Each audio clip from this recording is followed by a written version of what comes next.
আপনি যদি একজন নতুন ইউটিউবার হয়ে থাকেন তাহলে অবশ্যই এই ভিডিওটি শেষ অবধি দেখবেন। আপনাদের মধ্যে অনেক রকমের অজানা প্রশ্ন জেগে থাকে, যেই সব প্রশ্নের আপনারা উত্তর খুঁজে পান না। তো এরকমই আজকে একটি প্রশ্নের উত্তর এবং সব কিছু মিলে একটি সুন্দর ভিডিও হতে যাচ্ছে। তো ভিডিওটি শেষ অবধি দেখবেন, আশা করি নতুন কিছু শিখতে পারবেন। তো আজকের ভিডিওটা হচ্ছে রোস্টিং চ্যানেল নিয়ে। ইউটিউবে বর্তমানে র্যাঙ্কে থাকা অনেকগুলো রোস্টিং চ্যানেল রয়েছে, যারা দেখে থাকবেন বিভিন্ন কপিরাইট ভিডিও নিয়ে তারা কাজ করে।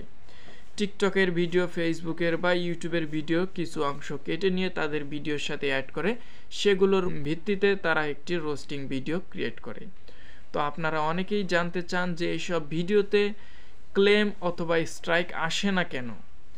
আপনারা হয়তো অনেক ইউটিউব চ্যানেল খুলেছেন অথবা এরকম রোস্টিং ভিডিও আপলোড করেছেন, কিন্তু গ্রো করছে না, অথবা কোনো স্ট্রাইক এসেছে অথবা ওয়ার্নিং এসেছে অথবা ক্লেম চলে আসে। সামান্য একটু মিউজিক অথবা ভিডিও ক্লিপ ব্যবহার করলেও ক্লেম চলে আসে। তো অনেকেই জানতে চান যেগুলো বড় বড় ইউটিউব চ্যানেল, এগুলোতে ক্লেম অথবা স্ট্রাইক আসে না কেন। তো আজকের ভিডিওটি শেষ অবধি দেখবেন, তাহলে বুঝতে পারবেন এদের ভিডিওতে কপিরাইট স্ট্রাইক অথবা কপিরাইট ক্লেম আসে না কেন। তো অনেক বড় বড় ইউটিউবার রয়েছে যারা হচ্ছে রোস্টিং ভিডিও আপলোড করে ইউটিউবে ফেমাস।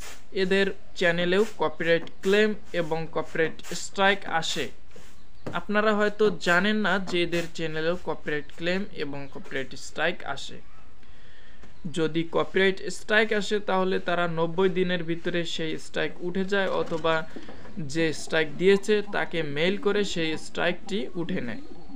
অথবা যদি কোনো কপিরাইট ক্লেম চলে আসে তাহলে তাদের ক্লেমটি ওঠানোর জন্য যে কাজগুলো তাকে রিকোয়েস্ট করে ওঠানোর চেষ্টা করে, যদি না উঠে তাহলে তার রেভিনিউটা শেয়ার করে দেয়। সো এইভাবে তাদের চ্যানেলেও কপিরাইট ক্লেম এবং স্ট্রাইক আসে, তারা সেগুলোকে মানিয়ে নিয়েই চলে।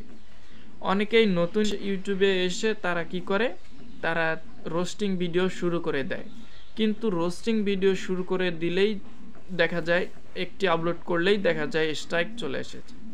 কিন্তু তারা নতুন, কিন্তু তারা বুঝে না যে কিভাবে কাজ করতে হবে যাতে স্ট্রাইক না আসে। এই কারণেই তাদের ভিডিও আপলোড করলেই স্ট্রাইক চলে আসে। কিন্তু যারা পুরাতন, যারা অভিজ্ঞ, তারা তাদের নিজস্ব ক্রিয়েটিভিটি দেখিয়ে কাজ করে, এই কারণে তাদের ভিডিওতে তেমন কপিরাইট ক্লেম অথবা স্ট্রাইক আসে না। তো এসব নিয়মকানুন মেনেই তারা রোস্টিং ভিডিও তৈরি করে, যার ফলে তারা আজও টিকে রয়েছে। আর আপনি নতুন, নিয়ম মেনে কাজ করেন না, এই কারণে হয়তো আপনি টিকতে পারছেন না। তো অনেকের মনে ভাবনা যে বড় বড় রোস্টিং চ্যানেলে কপিরাইট ক্লেম অথবা স্ট্রাইক আসে না কেন, তাই আজকে ক্লিয়ার করে দিলাম তাদের চ্যানেলেও কপিরাইট ক্লেম স্ট্রাইক আসে, তারাও রেভিনিউ শেয়ার করে, কিন্তু তাদের চ্যানেল বন্ধ হয়ে যায় না। কারণ হয়তো বা তারা ধৈর্য সহকারে কাজ করে, নিয়ম মেনে কাজ করে, ডিসক্লেমার ব্যবহার করে এবং রিকোয়েস্ট করে বিভিন্ন ওয়ার্নিং কপিরাইট ক্লেম তুলে নেয়। এ কারণে তাদের চ্যানেল এখনও টিকে রয়েছে। কিছুদিন আগেও বিভিন্ন আমি রোস্টিং চ্যানেল দেখেছি যেগুলো স্ট্রাইকের কারণে রেভিনিউ ডাউন হয়ে যায় এবং চ্যানেলও সাসপেন্ড হয়ে যায়। সো এইসব প্রশ্ন বাদ দিয়ে আপনি কপিরাইট ছাড়া অথবা এসব কাজ শিখে তারপরেই আপনি কাজ শুরু করুন। আশা করি নতুন কিছু শিখতে পেরেছেন। যদি ভিডিওটি ভালো লাগে তাহলে অবশ্যই ভিডিওতে একটা লাইক করবেন, কমেন্ট করে জানিয়ে দিবেন কেমন লাগলো। আর আমার চ্যানেলে প্রথমবার এসে থাকলে অবশ্যই সাবস্ক্রাইব করে এই পরিবারের সদস্য হয়ে যাবেন। সবাই ভালো থাকবেন, সুস্থ থাকবেন। আল্লাহ হাফেজ।